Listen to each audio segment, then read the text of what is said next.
Que o Corinthians já tá sugando até a última gota das categorias de base, sub-20, sub-17, ou pra usar no time profissional, ou pra vender por um pingado e um pão na chapa, todo mundo já sabe, mas mesmo assim aparece uma porrada de gente aqui falando: Adalba, você que acompanha as categorias de base, não tem mais nada lá que pode nos ajudar, não tem mais nada que pro futuro a gente possa ter uma esperança do time dar um pouquinho de alegria usando as crias do terrão? E esse termo crias do terrão faz sangrar os olhinhos e os ouvidos aí de quem não gosta das categorias de base. Então o que eu fiz? Eu me dei ao trabalho, já falei aqui, né, adiantando pra vocês, que o que tinha pra extrair dessa última geração, principalmente sub-20, a gente já extraiu, já vendeu por pingado e um pão na chapa, já colocou, já funcionaram, já não funcionaram, já estão ali com um ponto de interrogação, inclusive é complicado de você analisar desse jeito. Só que aí eu tentando, sabe quando você faz um brigadeiro e dá pra raspar a panela? Tentando dar uma olhada ali, eu separei aqui mais 7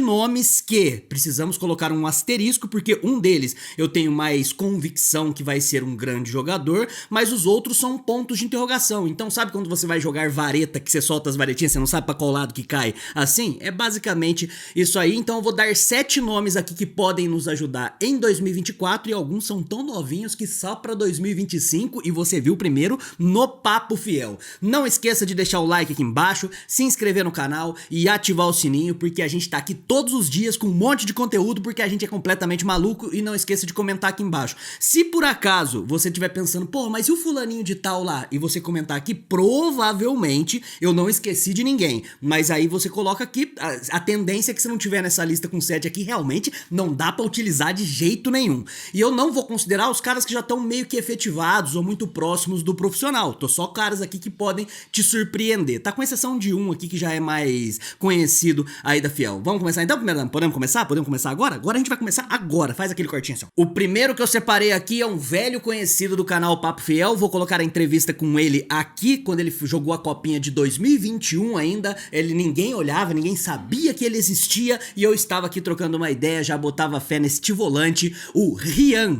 com Y, canhotinho, volante. Ele consegue fazer a segunda volância, aquela volância de saída, ele consegue recompactar uma linha, ainda está meio cru, precisa evoluir um pouquinho mais, mas como eu falei, eu tô tentando limpar a raspinha do tacho pra saber o que a gente pode aproveitar. Ele tem contrato até junho de 2024. Vou passar umas características rapidinho dos 7 nomes que estão aqui. O Rian é um volante de saída, tem uma boa qualidade no passe, tem um bom arremate de média distância, se movimenta muito bem, e uma das principais características que me chamam a atenção, que eu tenho certeza que se ele subir profissional, inclusive ele já estreou no profissional, ele entrou um pouquinho e tal, mas ainda não tá com tanto espaço assim. Ele tem uma característica que é ser raçudo, e isso aí é o que agrada a fiel torcida. Num jogo na arena, que você tá jogando contra o Palmeiras, um carrinho que o cara vibra assim, consegue fazer a diferença.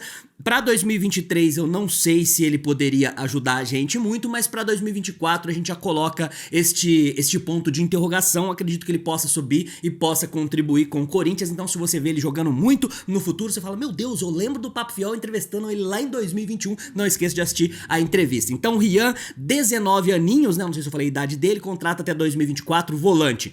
O próximo é um que vocês vivem comentando aqui pra eu falar o que eu acho dele. Gabriel Caipira, lateral. Ele pode jogar tanto, ele é destro, tá? Ele pode jogar tanto pela lateral direita, como ele costuma cobrir bastante, principalmente no sub-20 ali, na lateral esquerda também. Ele tem contrato, e aí temos um problema, contrato apenas até dezembro desse ano, dezembro de 2023, então não sei se o Corinthians vai renovar com ele. Gosto muito desse moleque, tá? Desde o ano passado, nessa copinha principalmente, que eu pude assistir os jogos lá em Araraquara, assistindo de perto, eu consegui ver mais características positivas nele.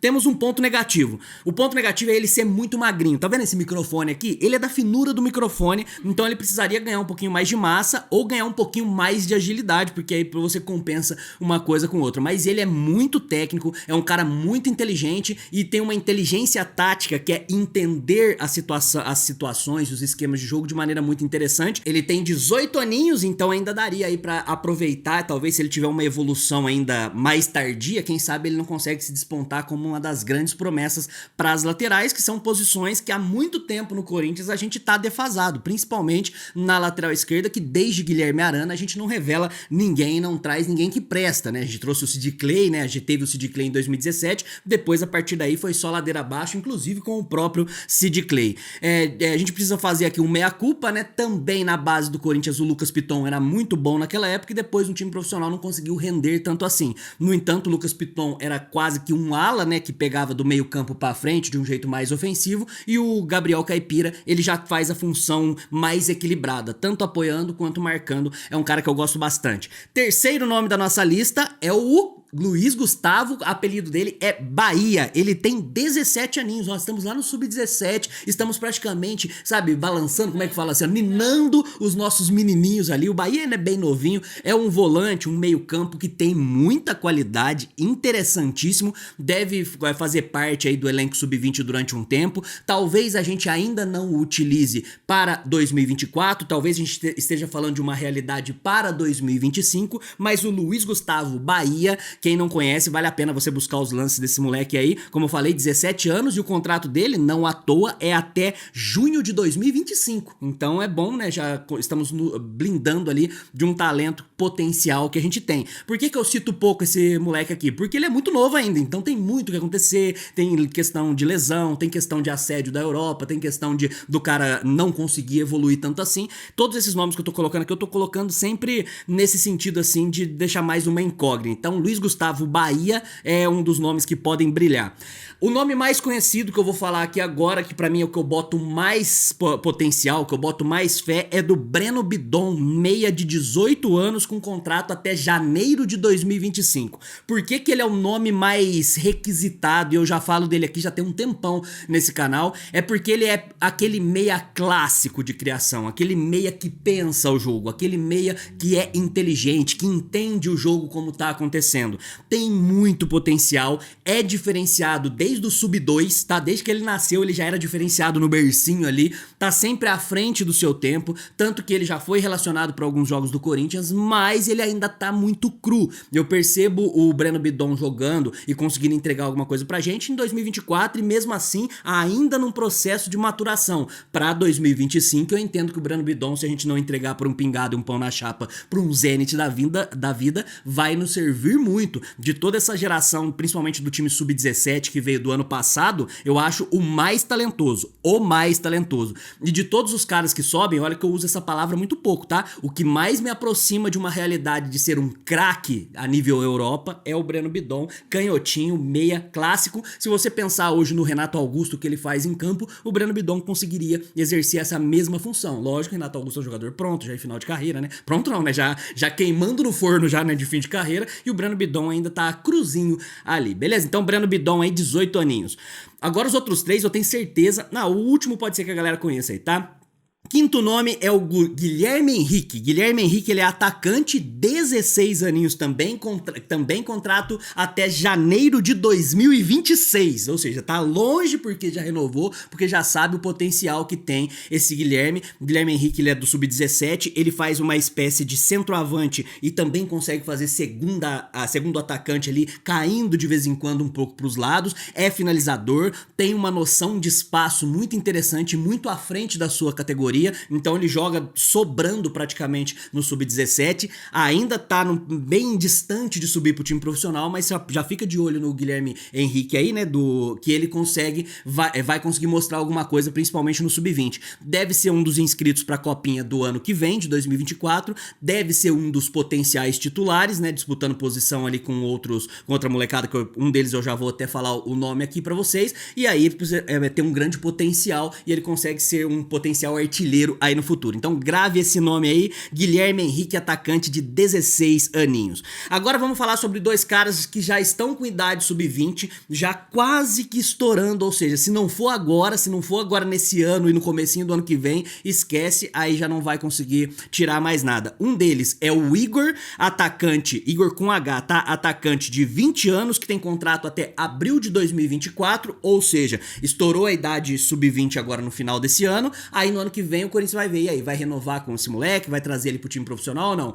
O Igor é um atacante, ele não é centroavante, ele é um atacante meio que de mobilidade ali na frente, ele lembra um pouco, talvez, um Emerson Sheik, lógico, né? Você sabe o que eu tô falando, né? Só em relação à característica ali dentro, um próprio Roger Guedes, ele consegue fazer um camisa 9? Até consegue, mas não é a função primordial dele, né? Preferencial. E aí ele é um cara que consegue entregar, na copinha ele foi bem, de vez em quando no sub-20 ele consegue fazer alguns gols, se movimenta bastante, é bem raçudo, tem uma noção tática interessante. É óbvio que se a gente for comparar com outros atacantes que já subiram, que são da mesma categoria, o Wesley, o Pedro, o Felipe Augusto, a gente vê que ele tá um pouco abaixo ainda. E como ele já tem 20 anos, a gente tem pouca esperança dele conseguir subir e conseguir corresponder. Mas existe alguma coisa. E talvez tem jogadores que evoluem de maneira diferente. O Igor com H, de 20 aninhos aí, que tá no sub-20, com contrato até abril de 2024, ele pode corresponder. E o último dessa lista aí já é um conhecido nosso. De todos esses aqui, eu acho que é o que eu mais me frustrei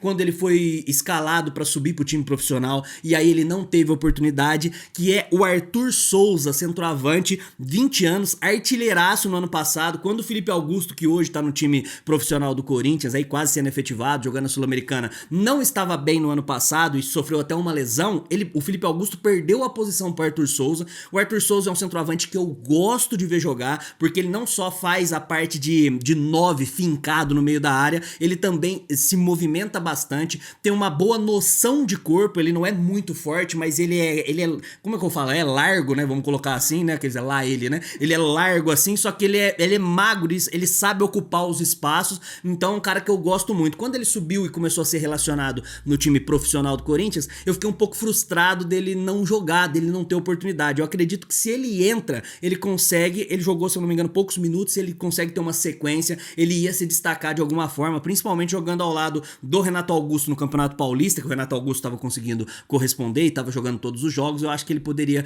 tirar alguma coisa. Depois ele perdeu espaço, acabou voltando pro time sub-20 e depois ele se perdeu. Como eu falei, tem 20 anos, né? Se perdeu, eu falo assim de não subir mais pro time profissional. E tem contrato até setembro de 2025. Então, no ano que vem ele já estoura a idade sub-20, já não pode jogar a copinha, vai subir pro time profissional, vai ser aproveitado de alguma forma ou ele vai ser emprestado. Então, recapitulando, Rian, volante, canhoto, 19 anos, contrato até junho de 2024, guardem todos esses nomes que eu tô falando. Gabriel Caipira, lateral, 18 anos, contrato até dezembro de 2023, é o que tá mais preocupante nesse sentido contratual. O Luiz Gustavo, o Bahia, né, volante meia de 17 anos, contrato até junho de 2025. O Breno Bidon, meia de 18 anos, contrato até... Esse aqui pra mim é certeza que ele vai brilhar. Se não brilhar no Corinthians, vai brilhar em outro time que o Corinthians vai vender por um pingado, um pão na chapa. Guilherme Henrique, também boto muita fé nesse moleque. O Igor, já é como eu falei pra vocês. E o Arthur Souza. Comente aqui embaixo se você acha que eu esqueci de alguém. Obviamente não citei o Léo Maná, que já tá praticamente aí no time profissional, né, que tá sendo utilizado, ainda mais nesse momento que a gente não tá colocando, né, preterindo o Rafael Ramos, né, colocando mais de lado. Não coloquei jogadores como o Wesley, que já tá no time profissional, Felipe Augusto, quem mais? O Pedro, Matheus Araújo, esses caras não tô contando, eu tô contando esses daí já como se fossem profissionais. É mais assim, ó, o que vocês perguntam pra mim, quem mais que dá pra utilizar? Repetindo mais uma vez, no time do Corinthians a gente já explorou o máximo possível, principalmente em relação à zaga. Hoje não tem mais nada de zagueiro que a gente possa realmente utilizar das categorias de base, porque a gente tinha o Robert Renan, que era um potencial gigantesco, e a gente entregou ele pro Zenit. O João Vitor também entregamos pro Benfica, o Beleza entregamos de graça, o Raul Gustavo oscilou bastante no time profissional, emprestamos pro Bahia. Eram os caras que tinham mais potencial na base do Corinthians, né, nas categorias que não são. O Pedro, que é atacante, no caso não é zagueiro, mas enfim, não temos, muita gente pergunta aí sobre volante de contenção, não temos. O mais próximo disso foi o Gabriel Moscardo, que já subiu, então não tô contando ele. Na lateral esquerda, no meu ponto de vista, não temos nada. Teve um moleque que veio, que é o João Vinícius, ou João Vitor, não sei, que veio do Novo Hamburgo, que a gente ainda tá dando uma olhada pra ver se ele consegue corresponder de alguma forma. Parece que tem potencial, mas no momento é isso aí, beleza? Mas não deixe de comentar aqui embaixo caso vocês tenham esquecido aí. Talvez você pense no nome do Adrian. Eu tenho um motivo pra não ter colocado o Adrian aqui, que ele foi relacionado lá no comecinho do Campeonato Paulista. Parece que o Corinthians não pretende ficar com ele, inclusive emprestou ele pra jogar no campeonato de várzea, sei lá, na Bahia, alguma coisa assim, esses tempos aí. Eu achava que ele tinha um pouco de potencial, confesso que eu não acompanhei muito dele não, então foi por isso que eu não coloquei o Adrian. Acho que eu não esqueci de ninguém aqui não. Tá mais do que destrinchado a base do Corinthians, então muito obrigado. Não esqueça de curtir o vídeo, se inscrever no canal, ativar o sininho, tudo isso aí fortalece a gente a continuar crescendo, tá bom? Muito obrigado. É nóis, tamo junto.